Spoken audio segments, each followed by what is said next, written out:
ఆ, అందరికీ నమస్కారం అండి. ఇక్కడ విచ్చేసిన మీడియా మిత్రులందరికీ, పాత్రికేయులకి అందరికీ, అలానే స్టేజ్ మీద ఉన్న నందమూరి బాలకృష్ణ గారికి థ్యాంక్ యూ సో మచ్ బాబు. ఫస్ట్ వాల్తెరి వేరే జరుగుతున్నప్పుడు వంశీ గారు నా దగ్గరికి వచ్చి డైరెక్ట్గా అడిగిన ఒకటి మాట, నీ సినిమా రిజల్ట్తో నాకు సంబంధం లేదు, నేను బాలయ్య బాబు గారితో సినిమా చేయాలి అని స్టార్ట్ చేశారు. అక్కడి నుంచి ఎప్పుడు కలిసినా బాలబాబు గారి గురించి మాట్లాడుకుంటూ ఉండేవాళ్ళం. సినిమా రిలీజ్ అయిపోయింది, తర్వాత మళ్ళీ బాలకృష్ణ గారితో ఓ రోజు మీటింగ్ అని చెప్పారు వంశీ. సరే ప్రిపేర్ అయ్యా. నాకు అంతకుముందు ఫస్ట్ టైం నేను బాలకృష్ణ గారిని కలిసింది ఒక 4-5 ఇయర్స్ బ్యాక్ ఎక్కడో పూరి జగన్నాథ్ గారి ఆఫీస్లో ఒక న్యూ ఇయర్కి Jan 1 రోజు పూరి గారు కాల్ చేసి, బాబీ నువ్వు అర్జెంటుగా రా, నీకు ఒక ఎక్స్ట్రాడినరీ పర్సన్ని పరిచయం చేయాలి అన్నారు. పేరు చెప్పలా. నేను చాలా ఉత్సాహంగా కార్ వేసుకొని వెళ్ళిపోయాను. న్యూ ఇయర్ రోజు పైకి వెళ్ళేసరికి సడన్గా ఒక వ్యక్తి చాలా సింపుల్గా కూర్చొని చాలా నార్మల్గా క్యాజువల్గా మాట్లాడుతూ అందరినీ నవ్విస్తున్నారు. అక్కడ చూస్తే బాలయ్యబాబు గారు. నాకు గుండెల్లో డంగ్ డంగ్ డంగ్ డంగ్ అని వెళ్ళి కూర్చున్నాను. చాలా కూల్గా మాట్లాడారు. ఆయన సెన్స్ ఆఫ్ హ్యూమర్ ఆ రోజు ఫస్ట్ టైం నేను చూసా. మనం చాలా వింటుంటాం బాలయ్యబాబు గారి కోపం, బాలయ్యబాబు గారు సీరియస్గా ఉంటారు, అది ఇదని. ఇవన్నీ అన్స్టాపుల్ బిఫోర్. తర్వాత అన్స్టాపుల్ స్టార్ట్ అయిన తర్వాత దానికి ముందుగా తేజు గారికి థ్యాంక్ యూ. బాలయ్యబాబు గారిని దగ్గరగా చూసిన వాళ్ళకే తెలుస్తుంది ఒరిజినల్ బాలయ్యబాబు గారు ఎంత కూల్గా, ఎంత సెన్సిబుల్గా ఉంటారు, ఎంత జాయ్ఫుల్గా ఉంటారు, ఎంత ఫ్రీడమ్ ఇస్తారనేది. అదైన తర్వాత మళ్ళీ వంశీ గారితో పాటు నేను ఒకరోజు ఫైనల్గా ఒక మంచి రోజున బాలయ్యబాబు గారిని కలిసినప్పుడు మాట్లాడుకుంటూ ఆయన ఫస్ట్ నాకు 3 ఆప్షన్స్ ఇచ్చారు. నేను సార్ అని పిలుస్తుంటే, బాబీ నువ్వు 3 ఆప్షన్స్ ఇస్తానమ్మా, 3 ఒకటి చూస్ చేసుకో అన్నారు. ఏంటి బాబు? ఏంటి సార్ అన్న. Call me bro, Bala and one more thing, Bala bro, okay 2 Bala are bro, ఈ 2 ఒకటి సెలెక్ట్ చేసుకో అంటే నేను బాలా బ్రో బాబు 3 ఒకటి సెలెక్ట్ చేసుకో అన్నారు. నేను వెంటనే బాబు అన్న. బ్రో అల్లేలో, బాలా అల్లేలో. సో అక్కడి నుంచి స్టార్ట్ అయింది బాలబాబు గారితో. సో ఆ రోజు కథ గురించి తక్కువ మాట్లాడుకున్నాం. ఫస్ట్ ఏం చేశారంటే ఆయన నన్ను చాలా కూల్గా, నేను ఇలా ఉండబోతున్నాను త్రూఅవుట్ సినిమాకి అనేది అర్థమయ్యేలాగా నా ముందు ఆయన ఉన్నారు. చాలా గ్రౌండెడ్, చాలా కూల్గా. అసలు బాలకృష్ణ గారు ఆల్మోస్ట్ 2 అవర్స్ కూర్చుంటే ఇంత కూల్గా ఉంటారా అని ఒక పాజిటివ్ ఎనర్జీ. నిజంగానే ఆరా అని మాట్లాడుతుంటాం కదా, మనం ఆ ఆరాని చాలా రేర్గా చూస్తుంటాం, టెంపుల్స్లో ఉంటుంది. నేను ఆ రోజు విట్నెస్ చేశాను ఒక ఆరాని. ఆయన మాట్లాడుతుంటే, ఆయన ముందు కూర్చున్నప్పుడు తెలియకుండానే ఒక వైబు, మనలో ఏదైనా చిన్న భయాలు ఉంటాయి, అన్నీ పోతున్నాయి.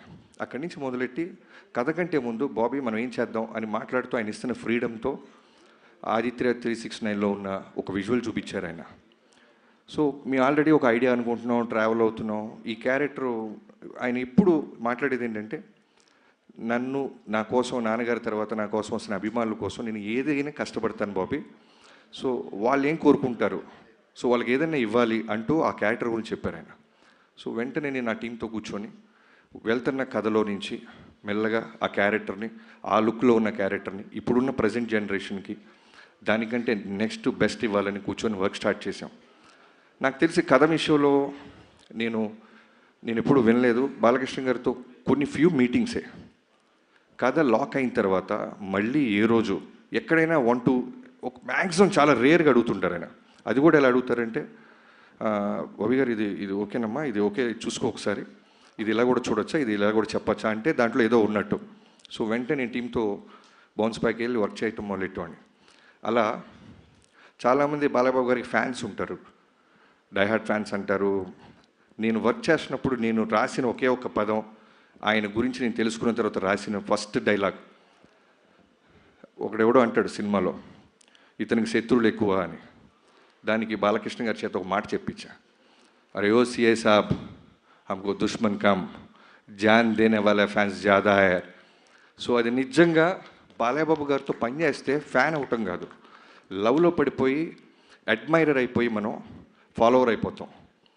అంటే ఒక సినిమా రన్నింగ్లో ఉన్నప్పుడు నాకు ఏ రోజు కూడా మళ్ళీ ఈ హీరోతో ఇమీడియట్గా చేయాలి, మళ్ళీ కథ రెడీ చేయాలని ఏ రోజు అనిపించలే. ఫస్ట్ టైం నా కెరీర్లో మళ్ళీ బాలకృష్ణ గారితో మళ్ళీ దీనికంటే బెస్ట్ కథ చేయాలని ఆలోచనలు మొదలని. అలాంటి బాలయ్యబాబు గారు ఆరా అది. ఎంత ఫ్రీడమ్ ఇస్తారంటే ఇవాళ రోజున డాకు మహారాజ్ గురించి అందరూ పొగుడుతున్న విజువల్స్ బాగున్నాయి, యాక్షన్ బాగుంది, అన్నీ బాగున్నాయి అంటున్నా. దానికి కారణం ఆయన ఇచ్చిన ఫ్రీడమ్.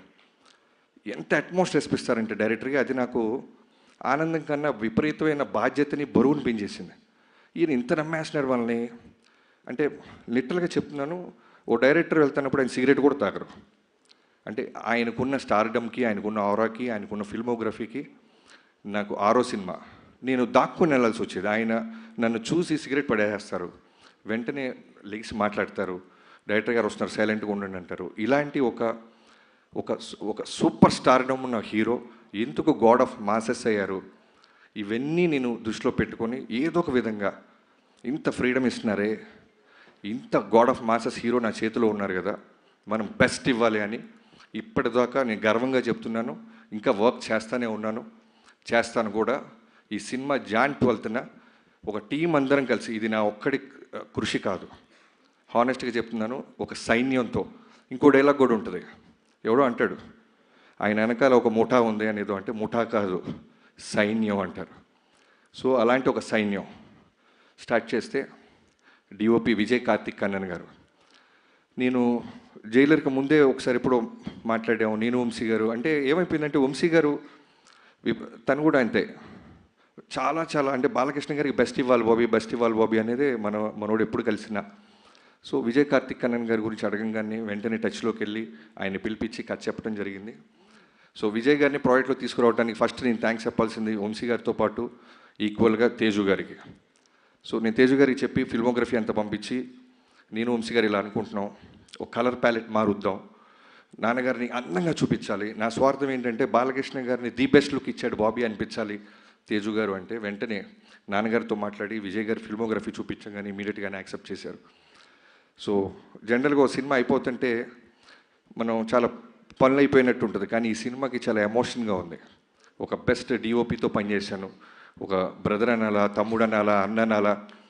అంటే ఒకసారి ఎప్పుడో నాకు ఎక్కడో ఒక సేయింగ్ విన్నా, ఒక సినిమా డెలివరీ చేయాలంటే 24 క్రాఫ్ట్స్ ఒక డైరెక్టర్కు ఉన్న విజన్ని వాళ్ళు కూడా అలానే చెడగొట్టకుండా ఇమాజిన్ చేయాలి. బెటర్ చేయకపోతే పర్వాలేదు కానీ చెడగొట్టకూడదు. సో విజయ్ గారితో మొదలెట్టి నేను కథ అనుకున్నది ప్రతిరోజు, అంటే షూటింగ్కి జనరల్గా వచ్చే డిఓపిస్ని చూస్తాం, కానీ రైటింగ్ కూడా వచ్చేవాడు విజయ్ గారు. నాతో పాటు కూర్చుండేవాళ్ళు, నాతో పాటు వాదించేవాళ్ళు, ఎన్నో మాట్లాడుకునేవాళ్ళం. చాలా గుడ్ సోల్. సో ఇప్పటిదాకా నా కెరీర్ లేని బెస్ట్ ఎందుకు వచ్చిందంటే, నా కథని ఫస్ట్ టైం ఆయన ఐస్తో చూశాడు. బాబీ గారు ఏంట్రా గొడవ పడుతున్నాడు, ఇదా వీడికి కావాల్సిందే అని. First day I still remember Balayya Babu గారి మీద ఒక షాట్ పెట్టాం మనం వెంకట్ మాస్టర్ నేతృత్వంలో. ఆ రోజు అనుకున్నా I took a biggest nice decision. Thank you so much bro, I love you so much. ఈ డాకు మహారాజ్ అనేది నీ కెరీర్స్ బెస్ట్, నా careers best. And Venkatanna, Balakrishna గారితో ఆల్రెడీ 2-3 సినిమాలు చేసావు. సో చెప్పాను కదా బెస్ట్ ఇవ్వాలి అని, వాళ్ళని కూడా రైటింగ్ టేబుల్ మీదకి పిలిచేవాడిని. సో తను కూడా మాతో పాటే కూర్చొని మిగతా సినిమాలు చాలా సినిమాలు క్యాన్సిల్ చేశాడు బాబు మన సినిమా కోసం. తను డేట్స్ ఎగ్గొట్టి బాలకృష్ణ గారికి బెస్ట్ ఇవ్వాలని ఎన్నో సిట్టింగ్స్కి వచ్చి నీ బెస్ట్ ఇచ్చావన్నా. సో ఇంట్రడక్షన్ సెకండ్ హాఫ్లో శాండ్ స్టామ్, ఊచకోత థియేటర్లో అరాచకం, ఇవన్నీ చిన్న పదాలు చూసి ఫీల్ అయ్యి ఇప్పటికీ ఒక 200 సార్లు చూసి ఉంటాం. మా అందరికి అదే వైబ్రేషన్ వస్తుంటే డెఫినెట్లీ తెలుగు ప్రేక్షకుల గురించి నాకు తెలుసు. నిజాయితీగా వర్క్ చేస్తే వాళ్ళు ఇచ్చే ఆదరణ, రెస్పెక్ట్. అలానే తమనన్నా వెళ్ళిపోయారా అన్న, నువ్వు అక్కడికి వెళ్ళాలన్నా, నీకు వర్క్ ఉందన్నా. చెక్ అన్న అన్న ఇక్కడ మైక్ ప్రెస్ వాళ్ళు ఉన్నారు కాబట్టి అన్న, ఆయనకైనా చిన్నవాడిని గురు లైఫ్లో పెద్ద పెద్ద మాటలు లైఫ్లో ఉన్నా. నాకంటే తర్వాత పుట్టేవన్నా నువ్వు? అవును, డెఫినెట్గా. ఓకే, తర్వాత మీ మదర్తో మాట్లాడతాను. Thank you, please. So already Balayya Babu గారిది, తమన్ గారిది కాంబినేషన్ తెలుసు. సో ఈ సినిమాకి ఏంటంటే మోర్ దెన్ సాంగ్స్, అంటే ఈక్వల్గా సాంగ్స్తో పాటు నాకు కావాల్సింది విపరీతమైన బ్యాక్గ్రౌండ్ స్కోర్. బాలయ్య బాబు గారి మీద మేము తీసిన విజువల్స్ అయి ఉండొచ్చు, మేము ఖర్చు పెట్టిన లొకేషన్ సెట్స్ అయి ఉండొచ్చు, సాలిడ్ ఒక ఇంగ్లీష్ బీజిఎమ్స్ ఏదో ఉండాలి. ఎక్కడో తమిళ సినిమాలు చూసి మనం వాళ్ళ రెఫరెన్స్లు మనం వింటున్నామే, మనవి కూడా రెఫరెన్స్లు అవ్వాలి కదా, మన సినిమా ఎందుకు అవ్వకూడదని తమన్ గారిని కలిసాం. సో తమన్ గారు నిజంగా చెప్తున్నాను, ఇందాక నేను బాలబాబు గారు అదే మాట్లాడుకుంటున్నాం, స్పీకర్ అంత పెద్ద స్పీకర్ నేల మీద పడింది. సో థియేటర్లో జాగ్రత్త, స్పీకర్ల కింద కూర్చున్నోళ్ళు జాగ్రత్త, మేమైతే బాధ్యతలం కాదు. అంత బెస్ట్ ఇచ్చావన్నా. అండ్ యుగేంద్ర గారు, అదే చెప్తున్నాను కదా, ఒక సైన్యంగా మన బాలబాబు గారు అందంగా చూపించాలి, బెస్ట్ ఇవ్వాలని వెళ్తాను. నాతో పాటు వచ్చిన సైన్యంలో యుగేంద్ర గారు ది బెస్ట్ వర్క్ ఇచ్చారు. శాండ్ స్టామ్ అది క్రియేట్ చేయటం, ఒక జనరల్గా యానిమల్స్ జోలికి, ఫైర్ జోలికి, వాటర్ జోలికి వెళ్ళకూడదు సినిమాలో. చాలా కష్టమైన క్రాఫ్ట్స్ అవి. ఎగ్జాక్ట్గా మనం అచీవ్ చేయలేకపోతే ఇప్పుడు వస్తున్న సోషల్ మీడియా చూస్తున్నాం, ఖాళీగా ఉన్న వాళ్ళందరూ దాని మీద పడిపోతారు. అలాంటిది యుగేంద్ర గారు ది బెస్ట్ ఇచ్చారు. యుగేంద్రజీ, నేను ఎందుకు ఇందాక మీరు మాట అన్నారు, బాబీ చాలా స్పేస్ ఇస్తున్నాడు కెమెరామ్యాన్కి, ఎడిటర్కి, మాస్టర్కి, మీకు అంటే, అది నేను బాలబాబు గారి దగ్గర చూసా. ఆయన కథను నమ్మిన తర్వాత డైరెక్టర్కి వదిలేస్తారు. అంటే అలా వచ్చి కూర్చొని పొద్దున్నే 7 6 వచ్చి కూర్చొని, ఎండైనా, వానైనా, వర్షమైనా, తుఫానైనా, ఏమైనా సరే, ఇందాక చాలా మంచి రిఫరెన్స్ చెప్పావు బ్రో. ఫైర్లో చేసాం, స్పార్క్స్ పడుతున్నా కళ్ళార్పరు. శాండ్ స్టామ్ విపరీతమైన చుట్టూ ప్రొఫైలర్స్ పెట్టి గుర్రం నుంచి బాలబాబు గారిని తీసుకొస్తుంటే కన్నార్పరు. వర్షం పడుతున్నా అలానే ఎంత ఇంటెన్స్గా ఉంటారంటే, చేసి మళ్ళీ దగ్గరికి వచ్చి మీకు ఓకేనా. తర్వాత చాలా గుడ్ క్వాలిటీ ఏంటంటే, బాలబాబు గారికి డ్రామాలు ఇష్టం ఉండవు, ఓవర్ యాక్ట్ చేయకూడదు ఎవడు. అది నేను 3-4 డేస్లో అర్థమైపోయింది. మనం వెళ్ళిపోయి బాబు అంటే ఆయనకి నచ్చదు. అలానే ఫ్యాన్స్ ఎవరైనా వచ్చి కాళ్ళ మీద పడుతుంటే నచ్చదు. మీరు మీ పనులు చేసుకోండి, మా పనులు మేము చేసుకుంటున్నాం. అంతగా ఫ్యాన్స్ని ప్రేమిస్తారు ఆయన. అవుట్డోర్స్కి ఫ్యాన్స్ వస్తే తిడతారు, ఎందుకు ఇంత దూరం వచ్చారు, మీకు పనులు ఉన్నాయి కదా, జాగ్రత్తగా వెళ్ళండి దారిలో అని. సో మిగతా నా రైటింగ్ టీం, బాబాయ్ మోహన్ కృష్ణ గారు, మీరు మీకు తర్వాత చెప్తాం. మీరు బాలకృష్ణ గారితో మీరు వేసిన జోకులన్నీ చాలా ఉన్నాయి, రికార్డ్ చేసాం, అన్నీ తర్వాత ప్లే చేస్తాం. సో మోహన్ కృష్ణ గారు, నాది ఆల్మోస్ట్ నా 2003 నుంచి నా జర్నీ.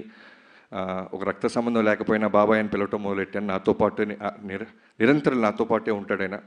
ఆయన కొడుకు ఎదుగుతుంటే ఎంత ఆనందపడతాడో, నాలో ఆయన కొడుకుని చూసుకుంటాడు. అలానే చక్రి నా ఫ్రెండ్, నాతో పాటు త్రూ అవుట్ సినిమాలో ఉన్నాడు. ఫ్యామిలీకి నాలాగే దూరంగా ఉన్నాడు, ఎన్నో ఎఫర్ట్స్ పెట్టాడు. బాలబాబు గారికి బెస్ట్ ఇవ్వాలి, బాలబాబు గారు బెస్ట్ ఇవ్వాలి, మా బాబాకి బెస్ట్ ఆపర్చునిటీ వచ్చింది అని. And Vineeth, thank you so much. Teasers, promos, posters అన్నీ ఎన్నో బాధ్యతలు తీసుకొని నువ్వు టిల్ డేట్ ఎక్స్ట్రాడినరీగా మనం రిలీజ్ చేస్తున్నావు. చాలా స్పీచ్ పెద్దదైపోతుంది గైస్.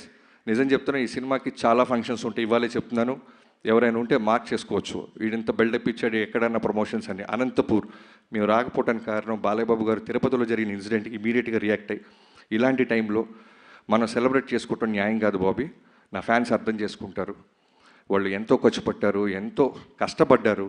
ఆల్మోస్ట్ 3-4 డేస్ నుంచి ఒక పండగగా వాళ్ళ దేవుడు వస్తున్నట్టు వాళ్ళందరూ రెడీ అయిన వాళ్ళు ఒక్క బాలయ్యబాబు గారు ఫోన్ కాల్తో ఎవరు నెగిటివ్ అవ్వలేదు, ఎవరు అప్సెట్ అవ్వలేదు. సినిమా కోసం ఆగారు. ఒక ఎమ్మెల్యేగా బాలయ్యబాబు గారి మనసు అది, ఒక క్యాన్సర్ హాస్పిటల్ అధినేతగా బాలయ్యబాబు గారి మనసు అది అని అర్థం చేసుకున్నారు. నేను ఎక్కడో ఇంటర్వ్యూలో కూడా చెప్పాను, బాలయ్యబాబు గారి ఫ్యాన్స్ బాలయ్యబాబు గారిలాగే ఉంటారు, చాలా వరకు స్ట్రైట్ ఫార్వర్డ్. నచ్చినా నచ్చపోయినా, లైక్ ఎగ్జాంపుల్ వంశీ, తనకు నచ్చిన ప్రమాదమే, నచ్చపోయిన ప్రమాదమే. నచ్చితే పెద్ద పెద్ద స్టేట్మెంట్ చేస్తాడు, భయవేస్తూ ఉంటుంది. నచ్చకపోయినా అలానే ఉంటుంది. వంశీ గారు ఎంత ఫ్రీడమ్ ఇస్తారంటే, మా 130 రోజులు షూటింగ్ జరిగితే నాకు తెలిసి హార్డ్లీ ఒక 5-6 టైమ్స్ వచ్చి ఉంటారండి. యావిడికి రమ్మంటే పర్లేదు గురువు మీరు చూసుకోండి అంటారు. సినిమా అంతా రెడీ అయిన తర్వాత రావటం మొదలెట్టాడు. అంత స్పేస్, అంత ఫ్రీడమ్ ఇచ్చేవాడు వంశీ గారు. Thank you so much. I hope మీ డ్రీమ్ 15 ఏళ్ళగా వెయిట్ చేస్తున్న మీ డ్రీమ్ని ఈ సినిమాతో మనం బెస్ట్ ఇస్తున్నాం. మీరు ఇంకా బుక్ మై షో ఆ గొడవలో ఉన్నారు, ఓకే క్యారీ ఆన్, మన సినిమా కాబట్టి. అలానే editors Niranjan, thank you Niranjan, thank you so much, మీకు నిద్ర లేకుండా చేస్తున్నాను. అలానే Reuben bro, thank you so much, నువ్వు ఈ సినిమాకి ఇచ్చిన బెటర్మెంట్ కట్ చాలా చాలా హెల్ప్ అయ్యింది. అంటే సినిమాని చాలా పై స్థాయికి తీసుకెళ్ళింది. అండ్ శేఖర్ మాస్టర్ గారు and Shankar master, thank you so much. And Avinash Kolla గారు, నేను ఫస్ట్ టైం అవినాష్ గారితో పనిచేస్తున్నాను, ఆర్ట్ డైరెక్టర్. అంటే చెప్పాను కదా, నేను జనరల్గా దేవుణ్ణి, ముహూర్తాన్ని నమ్ముతాను, కానీ బాలబాబు గారిని చూసిన తర్వాత వాటి వైబ్రేషన్ నిజంగానే నాకు అర్థమైంది. ఏ ముహూర్తాన ఆయన కథ విన్నారో, ఏ ముహూర్తాన్ని ఆయన సినిమా పూజ ముహూర్తం పెట్టారో నాకు తెలియదు. ఆ రోజు నుంచి అన్నీ ఈ సినిమాకి పాజిటివ్గా జరుగుతూనే ఉన్నాయి. అలానే అవినాష్ గారు one of the best art director. ఏ రోజు కూడా మాకు ఇది కాదు, ఇది అవ్వదు అని లేదు. జైపూర్, రాజస్థాన్, ఎక్కడికైనా వెళ్ళు, ఆ వరల్డ్లో అక్కడికి వస్తున్నారు, అక్కడ క్రియేట్ చేశారు. ఇక్కడికి వచ్చిన తర్వాత మాకు ఏదైనా బ్యాలెన్స్ ఉందంటే ఆ వరల్డ్ మొత్తం మాకు తీసుకొచ్చి పెట్టేవాళ్ళు. Thank you Avinash ji. Thank you so much. మీలాంటి ఒక టెక్నీషియన్స్తో నాకు ఈ సినిమాలో దొరకటం నిజంగా ప్రౌడ్గా ఫీల్ అవుతున్నాను. Thank you so much. Stage మీద ఉన్న మిగతా హీరోయిన్స్ అందరికీ, ప్రజ్ఞ, థ్యాంక్ యూ సో మచ్ ప్రజ్ఞ. నువ్వు ఎప్పటి నుంచో మనం మాట్లాడుకుంటున్నాం, కానీ ఎప్పుడు కథలో నేను అనుకున్న క్యారెక్టర్కి తను ఎప్పుడు నేను అప్రోచ్ అవ్వలేకపోయాను. ఎగ్జాక్ట్గా ప్రజ్ఞకి నేను కాల్ చేసినప్పుడు నేను ఇప్పటికీ నాకు ఆ వైబ్రేషన్ వస్తుంది. తను తిరుమల దేవస్థానానికి వెళ్ళి బయటికి రాగానే నేను కాల్ చేశానంట. సో ఒక సినిమాకి మంచి జరగాలంటే అన్నిటినీ ఆ దేవుడు భగవంతుడు ఇస్తాడనటానికి ప్రజ్ఞ ఒక one of the example. Thank you Pragna. Okay, thank you. అలానే శ్రద్ధ, ఈ సినిమాలో నీ క్యారెక్టర్ గురించి ప్రీ రిలీజ్ ఫంక్షన్స్లో తక్కువ మాట్లాడాలి, ఎందుకంటే I can't reveal it, but you are the best, the best చేసావు. ఎంత ఓపిక్గా ఎన్ని ఎన్ని ఎన్ని సైన్లైనా సరే డైరెక్టర్ గారికి మీకు ఓకేనా, చిన్న వాయిస్ పెంచాలన్నా, డౌన్గా మాట్లాడానన్నా, thank you so much. And Urvashi అనగానే జనరల్గా సాంగ్స్ కోసం పిలుస్తారు, ఐటమ్ సాంగ్ చేసి పంపిస్తారు, ఇలా అనుకుంటున్న ఊర్వశిని మేము నిజంగానే ఈ సినిమాలో ఒక కీ క్యారెక్టర్గా వాడాం. చాలా చాలా అందంగా చూపించాం, చాలా బాగా చేసిన అమ్మాయి. Thank you Urvashi. ఈ సినిమాతో నువ్వు ఇంకా పెద్ద సినిమాలు చేస్తావని నేను నమ్ముతున్నాను. అండ్ ఈ సినిమాలో చాలామంది క్యాస్టింగ్ క్రూ ఉన్నారు, లైక్ చాందిని చౌదరి, తను హీరోయిన్గా చేసినా సరే మేము ఒక ఇంపార్టెంట్ క్యారెక్టర్ ఉందనగానే మా సినిమా పట్ల, బాలయ్యబాబు గారి పట్ల ఉన్న రెస్పెక్ట్కి తను యాక్సెప్ట్ చేసి ఈ సినిమాలో చిన్న క్యారెక్టర్ అయినా చేసింది. అండ్ బాబీ డియోల్ గారి గురించి చెప్పాలంటే, మేము ఏదైనా డెసిషన్ తీసుకునే ముందు ఫస్ట్ వన్స్ మేము లాక్ అయ్యే ముందు నేను, వంశీ గారు, బాలయ్యబాబు గారి దగ్గరికి వెళ్ళినప్పుడు ఒక 4-5 పేర్లు చెప్తుంటే ఆయన వెంటనే సడన్గా బాబీ డియోల్ కరెక్ట్ బాబీ అన్నారు. నాకు బాబు అన్న, బాబీ డియోల్ 100% కరెక్ట్ బాబీ గారు, ఒకసారి మీరు ఆలోచించండి, మీరు చెప్తున్న ఈ క్యారెక్టరేషన్కి, ఆర్క్కి పర్ఫెక్ట్గా ఉంటాడు, ఇమీడియట్గా మీరు టచ్లోకి వెళ్ళండి, లేట్ చేయొద్దు అన్నారు. సరే మేము 2 రోజులు టైం పడుతుంది, మళ్ళీ కాల్ చేశారు, బాబీ మీరు వెళ్ళారమ్మా బాబీ డియోల్కి టచ్లోకి, బాబు రేపు వెళ్ళండు, లేదు త్వరగా వెళ్ళండి, నా ఇంటెన్షన్ చెప్తుంది ఈ సినిమాకి తను అన్నారు. సరే వెళ్ళాం, కథ చెప్పాం, ఇమీడియట్గా ఈ సెట్ ఓకే. అది మేము చెప్పిన కొన్నాళ్ళకి యానిమల్ సినిమా రిలీజ్ అయ్యి బ్లాక్ బస్టర్ అయింది. సో అప్పుడు అర్థమైంది బాలయ్యబాబు గారు ఎక్కడ ఆయనకి సెన్స్ చేశారు, ఈ సినిమాకి చాలా న్యాయం చేస్తాడు బాబీ. ఆ తర్వాత వెళ్తే అంటే డేట్స్ అలాట్ అవ్వటం కష్టం అవుద్ది, చేయొచ్చు బాబీ డియోల్ గారు, కానీ మేము అనుకున్న డేట్స్కి వస్తాడో రాడో అని ముందే పంపించారు. సో బాబీ డియోల్ గారు ఈ సినిమాలో ఆఫ్టర్ యానిమల్ చాలా చాలా చాలా స్ట్రాంగ్ క్యారెక్టర్ చేశాడు, చాలా చాలా బాగా చేశాడు. Very very very good soul person, బంగారం, పేరుకి విలన్ అయినా సరే చాలా బంగారం. Thank you Bobby ji. తను కూడా నిన్న మాట్లాడాడు, ఈ సినిమాకి చాలా ఫంక్షన్స్ ఉంటాయి నాకు అర్థమవుతుంది Bobby, I definitely come to Anantapur అన్నారు. వీఆర్ లుకింగ్ ఫార్వర్డ్ బాబీ గారు. అండ్ ఎవరైనా మర్చిపోతే నాకు క్షమించాలి. ఇక్కడ స్టేజ్ మీద నాకు రాగానే ఇందాక కొంతమందిని చూస్తే మనకి జనరల్గా చిన్న పోలీసు రాగానే దొంగకి చిన్న భయం ఉంటుంది, అలా భర్త గారిని చూస్తే నాకు చిన్న చలక్క పెట్టింది. ఎందుకంటే బాలయ్యబాబు గారు కథ ఓకే అన్నారు, క్యారెక్టర్ ఏదో ఆయనకి పెద్ద కథ కూడా వింటారు, ఆయన ఒక క్యారెక్టరు, ఫ్యాన్స్ ఎలా మనల్ని ఎక్స్పెక్ట్ చేస్తుంటారు వాటి మీద ఫోకస్ చేస్తారు. ఓ రోజు ఎప్పుడు తేజు గారు టచ్లోకి వచ్చి బాబీ గారు ఒకసారి కథ విందామా అన్నారు. బాలయ్యబాబు గారు ఓకే అన్నారు, పిల్లలదే ఉందని సరదాగా వెళ్ళిపోయా, కథ చెప్పడం మొదలెట్టా. అంతా అయిన తర్వాత నవ్వారు, అన్నీ అయిపోయిన తర్వాత మెల్లగా పిన్ పాయింట్ స్టార్ట్ చేశాడు భర్త గారు. నాకు లోపల అర్థమవుతుంది, అమ్మో చాలా మాస్టర్ లాగా ఉన్నాడు బాబు అని. కొంతమంది అడుగుతుంటే అర్థమైపోద్ది, అడగాలి కదా అని అడుగుతారు, బట్ మనం రెస్పెక్ట్ ఇస్తాం, చాలా విన్నట్టు వినయంగా నటిస్తాం. కానీ సీరియస్గా చెప్తున్నాను బ్రదర్, ఆ రోజు నువ్వు అడిగిన పాయింట్స్ నిజంగానే చాలా ఎక్స్ట్రాడినరీ క్వశ్చన్స్ అడిగాడు. సో అవన్నీ నేను వచ్చి టీంతో, నాకున్న అలవాటు ఏంటంటే వెంటనే ఎవరు అడిగినా సరే నేను ఎందుకు అడుగుతున్నారు కామన్గా ఈ పాయింట్ అని వచ్చి టీంతో కూర్చొని నా టీంతో వర్క్ చేస్తాను. అలా వర్క్ చేసిన తర్వాత చాలా బెటర్మెంట్స్ జరిగినాయి. ఆ తర్వాత ఎప్పుడో తేజు గారికి నేను టీజర్ ఏదో రెడీ అయింది చూస్తారా అంటే భర్త గారు కూడా వస్తున్నారన్నారు. మళ్ళీ టెన్షన్, అమ్మో వస్తున్నా, ఇప్పుడు ఆల్రెడీ సినిమా తీసేసాం చూసేమంటారా. రాగానే సర్ప్రైజింగ్గా ఒక అరగంట సినిమా చూపిస్తే తెగ ఎంజాయ్ చేశారు, ఆయన నవ్వుతూనే ఉన్నారు. ఆ రోజు ఫిక్స్ అయిపోయా, ఈ సినిమా బ్లాక్ బస్టర్. ఎందుకంటే ఆయనలో మాస్ ఆడియన్ ఉంటాడు, చాలా చాలా చాలా సెన్సిబుల్, లైక్ అమీర్ ఖాన్ గారి గురించి వింటుంటాం, చాలా రూటెడ్గా పాయింట్స్ పట్టుకుంటారు. సో అలాంటి ఆడియన్ ఉన్నారు. సో థ్యాంక్ యూ భరత్ గారు, మీకు సినిమా నచ్చిన రోజు నేను ఫిక్స్ అయ్యి నేను నిజంగా గర్వంగా ఆ రోజు నుంచి కొత్త కారుకి అడ్వాన్స్ కూడా ఇచ్చా. భరత్ గారికి నచ్చిందంటే ప్రపంచానికి నచ్చిందని. సో థ్యాంక్ యూ తేజు గారు, thank you so much. Suma గారు థ్యాంక్ యూ, క్షమించాలి ఇంకేమైనా మర్చిపోతే. నిజంగానే మిక్సింగ్లో ఇంకొక చిన్న వర్క్ ఉంది, నేను బయలుదేరాలి. బాబు నేను బాబు థ్యాంక్ యూ సో మచ్. నా లైఫ్లో ఈ cinema Daaku Maharaj with NBK గారు 109 నా లైఫ్లో మర్చిపోలేను. నేను జనరల్గా పెద్ద పెద్ద స్టేట్మెంట్స్ ఈను, తొడలుగా కొట్టను.